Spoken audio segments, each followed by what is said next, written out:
Welcome to the Investor Coaching Show, a podcast to help you get an insider's view of the financial world and escape common investment traps. We look at the financial news of the day and help you make sense of it so you can relax about money.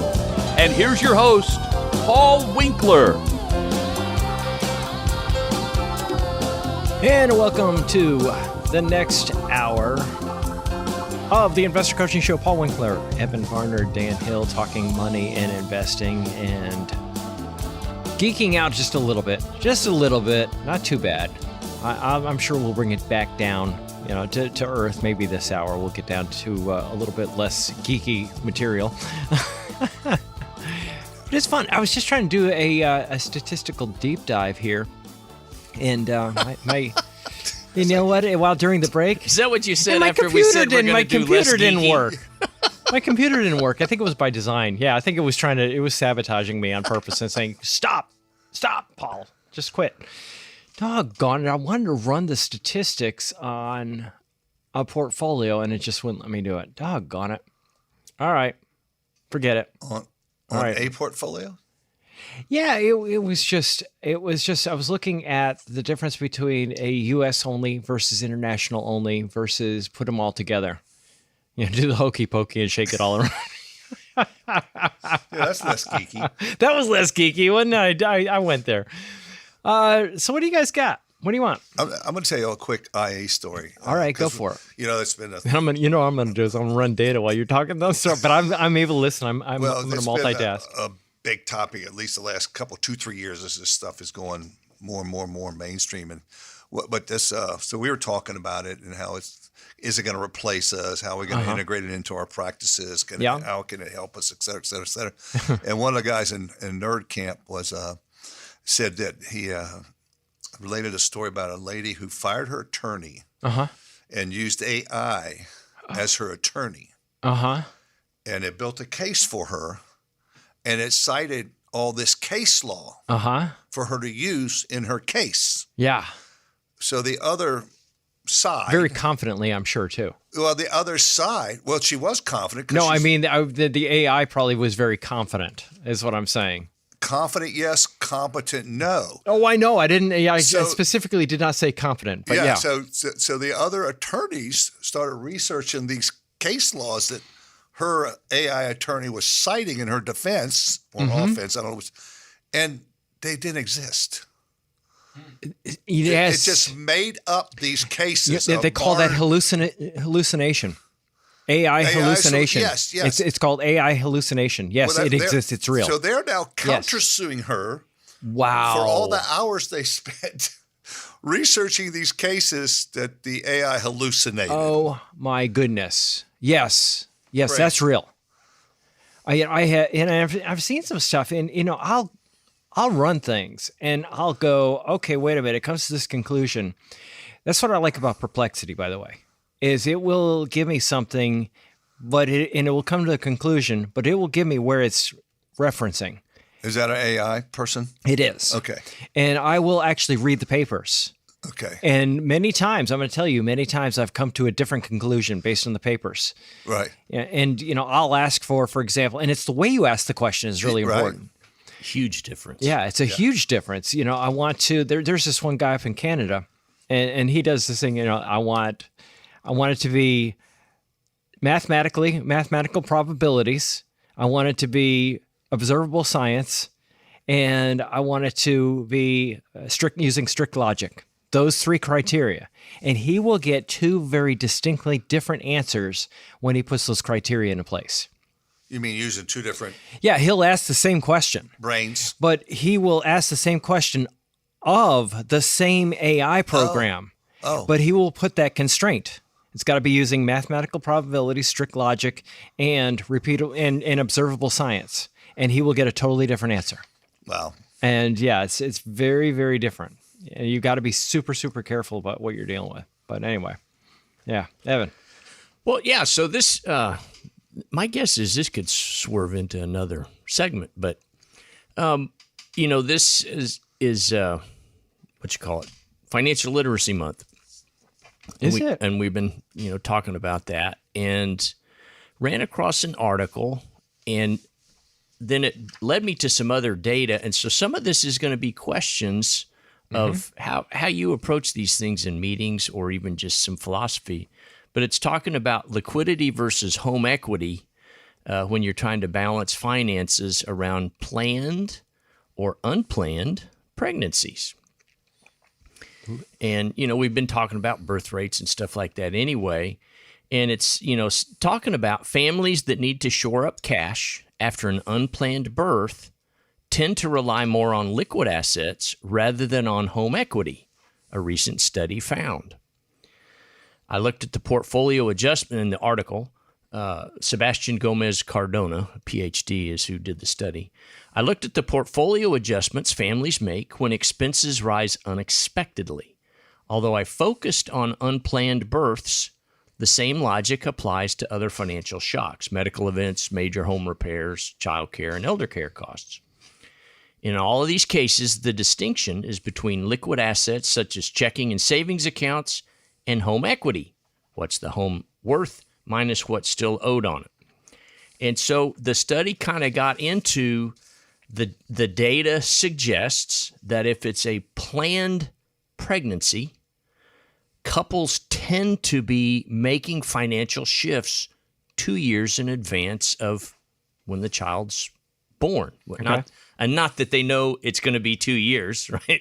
Could be 2 years and 9 months. Okay, could be 6 months, right? But, 9 months. Couldn't be 6 months. Could be. Not if it's planned, I He's guess. just trying to see if we're paying That's attention. about as good as saying Cindy doesn't work, right? That's let me pull myself out of the fire. Yeah. But they tend to look more at, okay, we're going to get into this new home or this next home before the child is born. And so they're kind of looking at home equity as their growth engine for dealing with this, new child coming into the family. Whereas if it was an unplanned, surprise pregnancy, which 1 out of 4 births right now is an unplanned pregnancy in the U.S. So this is not a small number. No, that's not. But they're relying, and it makes sense, on cash, or once they get this notice, honey, I'm expecting, now they're starting to hoard cash. And, it's kind of too late to look to move and some of these kind of things. So it was just going through how couples are modifying their finances when they get this news. And it just got me thinking of, I don't have lots of conversations with clients around changing the plan. And, it's not, I'm happy to have the conversation, just not too many clients call and say, hey, we're going to, we're expecting, what should we do kind of a thing.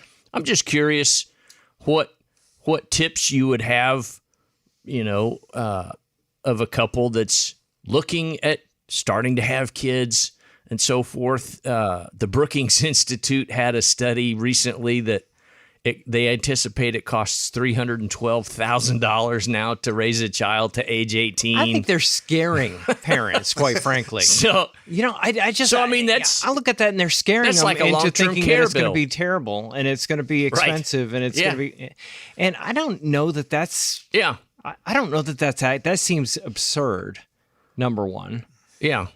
Number two, oh gosh, I that to me, that bothers me that they're throwing numbers out like that because they're scaring people into thinking they're going to need more than they are. I don't. Do you think it cost you that much?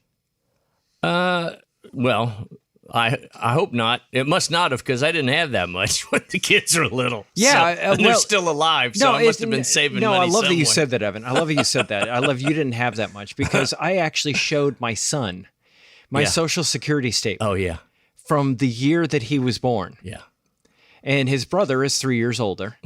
And I showed him what my income was, and I went forward and I showed him what the income was going forward. We didn't have squat. Right. I mean, if people are spending that much money, it's out of choice. Is the way I look at it. Because basically for us, my income, and I am not exaggerating, folks, my income was less than $20,000. He almost fell over when he saw my income in the year 2000 was $17,000. Okay. 2000. And my wife didn't work. Yeah. I didn't have a job other than domestic engineering. There you Excuse go. Yeah, me. baby. Oh, I caught you last time. You caught me I'm this out time. of the doghouse. You are totally out of the doghouse. My wife did not have a paying job. Yes, there you go. All right? Yes. All right? So, but, seriously, when it got down to it, we were able to do a lot. I mean, Yeah. and it was Yeah. by choice if I wanted to spend more than, but I just don't buy that. Yeah. So did you consider yourself poor? People can't see my air quotes. Did you consider yourself poor? Didn't know. No, me neither. No. We actually were talking about that on vacation. And, the kids have grown up and seen me having nothing, and then they've seen us having more than nothing. Or much more than nothing. More nothing.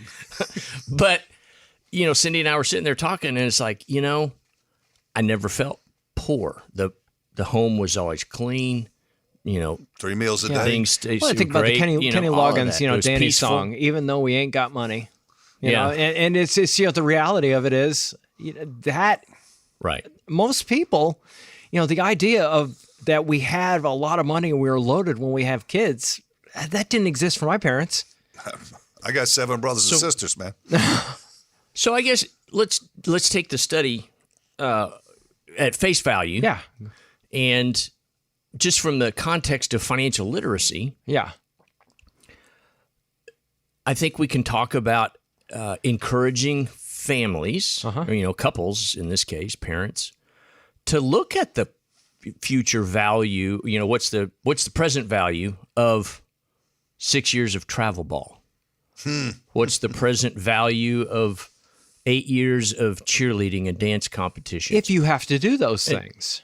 Well, but I'm just saying, Right. start to look at, we look at the cost of a house, a car. I mean, you kind of go through that process. Mm-hmm. A lot of these other expenses related to raising children tend to be monthly conversations. Yes. I mean, it's kind of like arguing over a car payment Plan as you go is kind of what I'm hearing you say.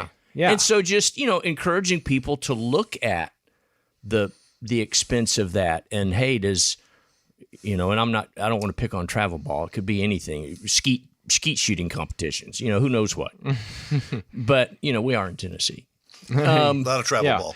Well, I have a friend of mine, his daughter is Olympic level gymnast. I mean, Yeah. a dancer. I mean, she's amazing. Yeah. And he didn't know she was going to be that. And that became Right. very expensive. But the reality of it is they realigned their entire financial life around that because they're looking at her as being an investment in a way. And you can say that's great or not, that's not great. But in a way that she is, she literally is writing her ticket for the future or college, Right. scholarships coming in from everywhere, free. Yeah. And that can change your financial future quite a bit too. But they made changes. Yes. They realigned their whole thing As and they went. realized I can't have it all. As they went. Yeah. And the one thing that I make sure that people are thinking about is, just recognize I love what Arlene says. She has that 10-10-10. Yeah. And I think that's so great. And people ask me that all the time. What do you suggest, Paul? Well, 10 is for giving. 10% of my income is for giving. 10% is savings for the future. 10% is for intermediate type things. Buying a car, paying cash for a car. And it's just 10-10-10. I love that just simply because it gives me a number to work with. We'll figure out the other 70%. Yeah. Somehow. And the reality of it is there are people with kids making tiny, tiny incomes and somehow getting by. There are people with kids that have great incomes that are absolutely squeezed. Yeah. Yeah, somebody was telling me about that the other day. They were talking about this one family. I forgot who was telling me this, but it was the income of these people was in the multi-$100,000 range. Broke all the time. Yeah. Literally broke all the time. And that whole thing that I always talk about is, the richest man in Babylon. What do? I shoe horses. What do? I build carriages. What do? I build houses. Do each of you earn the same income? No. How is it you all end up with the same amount left over? Zero. Nothing. We end up with the same leftover simply because we live at the level of our income. And that's the problem that you run into. Yeah. Right. So anyway. All right. Any more on that? No. All right. Let's take a quick break. You're listening to the Investor Coaching Show. That was good. I mean, Ben, let me just put kind of a bow on this because I'm thinking in terms of just making sure I can't plan all of the minute things that are going to happen between the age of 0 and 18 or 21 or whenever the child. And typically, children are actually living at home longer simply because it's taking them longer to acclimate to the world out there. But I look at what do I know is going to happen. Mm-hmm. I know I'm probably going to end up with retirement. I better be planning for that. Yes. Planning as we go on the kids is probably just fine. You know, I know that there are a lot of colleges out there that kids would love to go to, but there are a lot of colleges out there that they can go to that have great scholarships. And I've seen more in that area than I have in my entire lifetime. You know, where my son was able to go and get a college education based on his volunteer activity. Wow. Which is just crazy. He was just doing volunteer. He had no idea. And he ended up getting a great college education and almost nothing simply because he had done so much volunteer work for a local, shelters. And, there's just stuff out there if you get creative. Paul Winkler. And you know what? You don't even have to go to college. It might be that you go to trade school. I saw one story, real quick one. Somebody told me this, that they did this with their kid. They had saved money for college.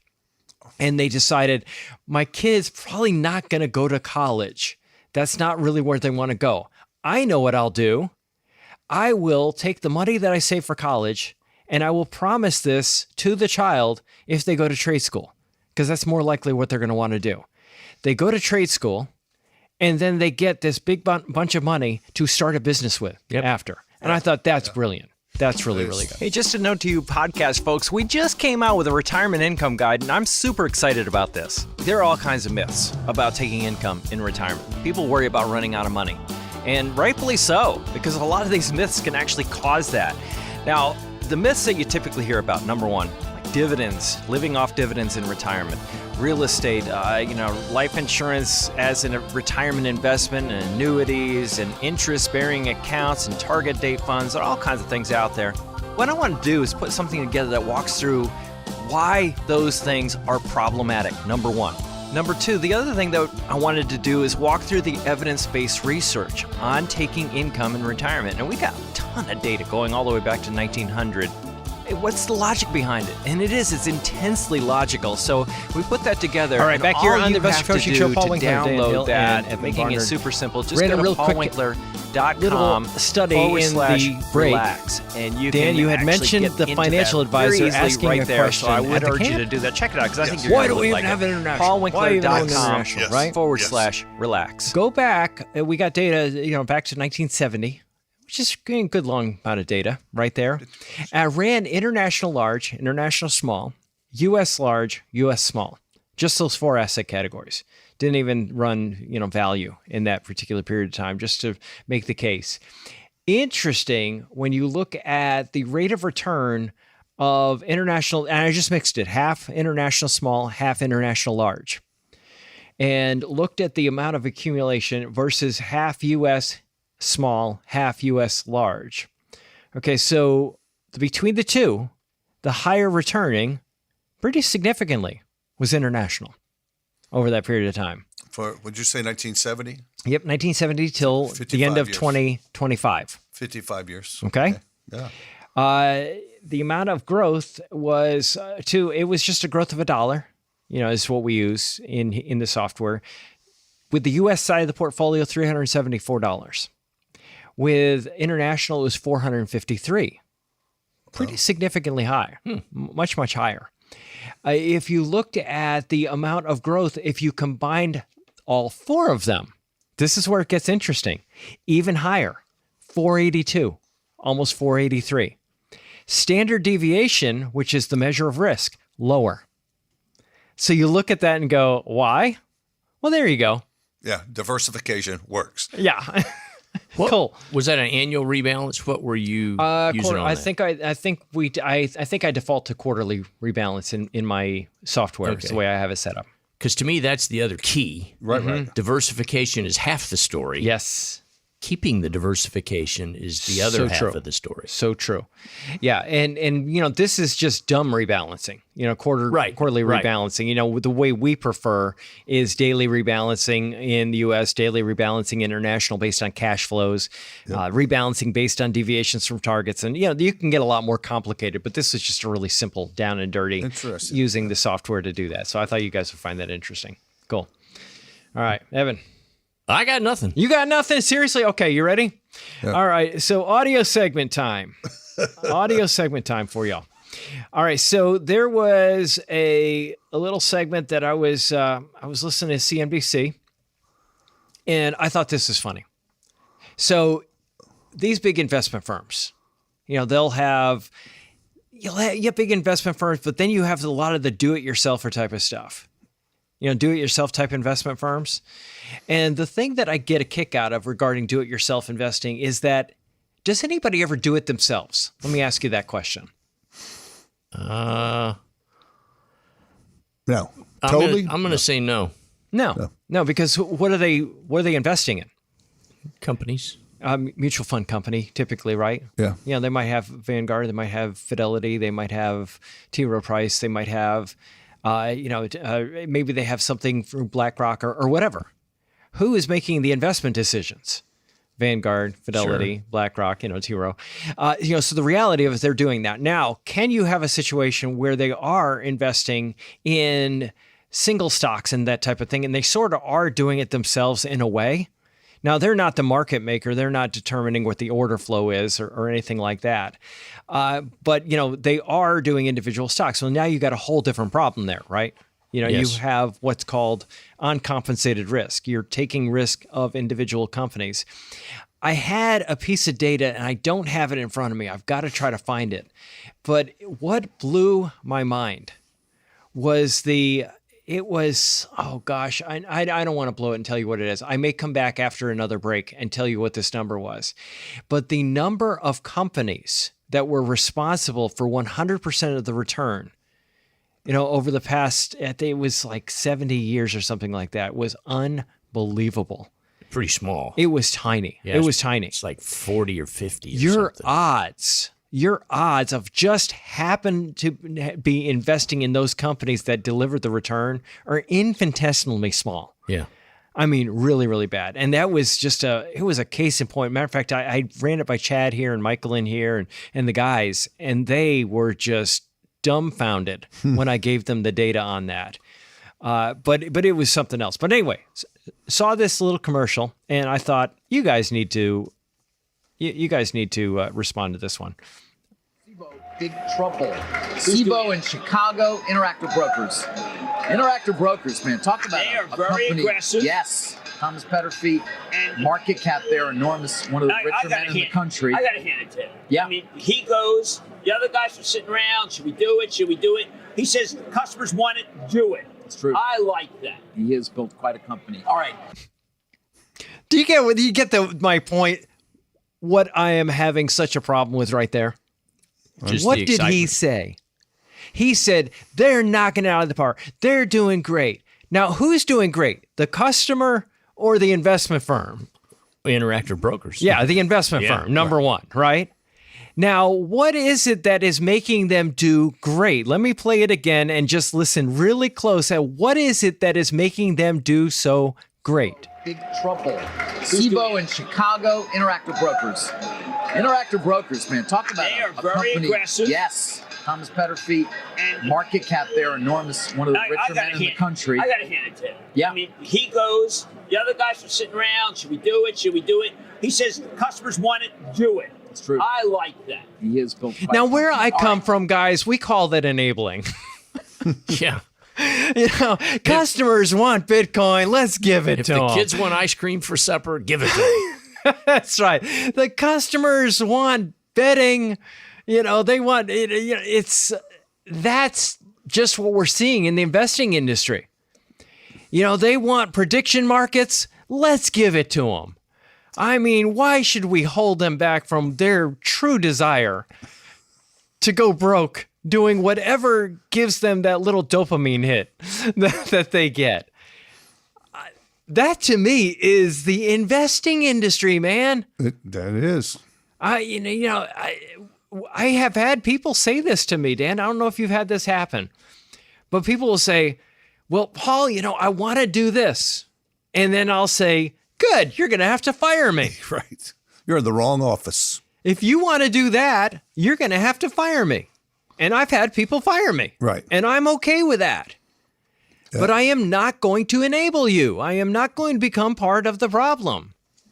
I want more large U.S. stocks. I want more international. I want real estate in my portfolio. I want gold in my portfolio. I'm thinking that is something I am going to do a video on. And I want to go back, and the way I'm going to do it is going to be fun. I don't know if I'm going to do a video or maybe your workshop you guys have coming up. Okay. Yeah. This Thursday. might be the idea for the workshop, actually, now that I think about it. When is that? Thursday. Oh, gosh, that's Thursday. I better get my button gear. And we'll quickly change the title. No. What is the title?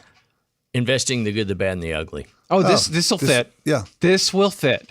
Because, that's the way I operate anyway. I love flying by the seat. I love coming up with stuff the last minute because that's when I come with my best stuff. But my thinking is this, to do a workshop where I go back in history and through my emails and the things that people wanted me to have them do. Oh, yeah. And what ended up happening with these things and why I recommended against them. I thought that might be fun. Yeah. Don't forget REITs. Oh, no, yeah, it's all there. Okay. Oh, but yeah. You said everything almost but REITs because we were talking about them in Nerd Camp too. Oh, really? Yeah, Mark was talking about core and explore. So I'll have a core, I'll have my S&P 500 fund, and then I want two portions of Bitcoin, 2 portions of gold, a little bit of REIT, Yeah. and some of those other things that are speculating and gambling with your money that you just mentioned. Yeah. Well, you say that. That reminded me of Malkiel, I think it was, that did that speech. Yeah. And he talked about that. Yeah. And I was just shaking my head, and I remember asking him a question, a very pointed question. And, I said, well, you said this in this one study, but you're talking, and it was blah, blah, blah, it was just word salad.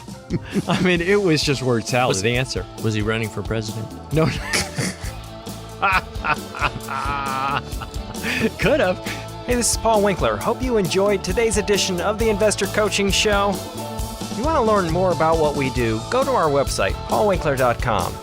Until next time, I'm Paul Winkler, reminding you that I believe that more educated investors are more confident investors, and confident investors are more successful investors. Have a great one. Advisory services offered through Paul Winkler, Inc., an SEC-registered investment advisor. The opinions voiced and information provided in this material are for general informational purposes only and not intended to provide specific advice or recommendations for any individual. To determine what investments are appropriate for you, please consult with a financial advisor. Paul Winkler, Inc. does not provide tax or legal advice. Please consult your tax or legal advisor regarding your particular situation.